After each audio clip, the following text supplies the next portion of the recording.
Aholini toza va sifatli ichimlik suvi bilan uzluksiz ta'minlash, oqova suv tizimlarini barqaror ishlatish bugungi kunning eng muhim vazifalaridan biridir.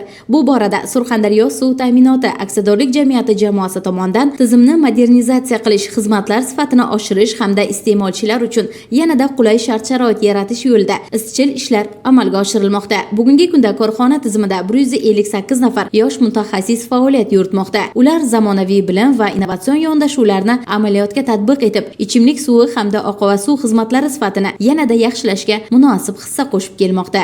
Suv ta'minoti aksiyadorlik jamiyati tomonidan yosh xodimlarning bilim va malakasini oshirish uchun, ularning tashabbuslarini qo'llab-quvvatlash va professional rivojlanish uchun zarur shart-sharoitlar yaratishga alohida e'tibor qaratilmoqda. Xususan, Koreya xalqaro hamkorlik agentligi, Koika, Kvater hamda Fransiyaning Suez kabi dunyodagi mashhur tashkilotlari bilan hamkorlik orqali yoshlarimizga xorij tajribasini chuqur o'zlashtirish, o'z bilim va ko'nikmalarini mustahkamlashga imkoniyat ega bo'lmoqda. Bundan tashqari, suv ta'minoti aksiyadorlik jamiyati huzuridagi o'quv markazi tizimini malakali mutaxassislar bilan ta'minlash, xodimlarning kasbiy bilimlarini oshirish va kadrlarni qayta tayyorlashda muhim o'rin tutmoqda. Shu bilan birga yangi suv tarmoqlarini qurish, eskilarni rekonstruksiya qilish, zamonaviy nasos uskunalarni o'rnatish va raqamli boshqaruv tizimlarini joriy etish orqali xizmat sifati bosqichma-bosqich yaxshilanmoqda. Bunday islohotlar natijasida aholi uchun ichimlik suvi ta'minotining barqarorligi oshib, ko'rsatilayotgan xizmatlar yanada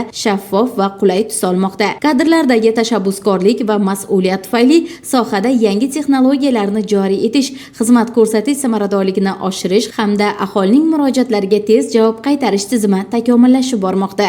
Termiz shahar Manguzor mahalla hududida joylashgan. Bunda aholisi 2887 ta.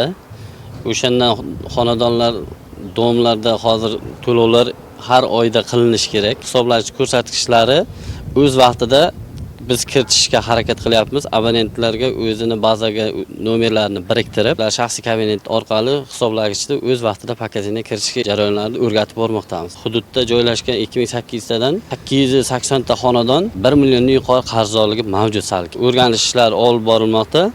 O'shandan hozirgi bugungi 21-iyul sanasiga qadar o'shani 98 dona qoldi. Qolgan hammasi bartaraf etib to'landi.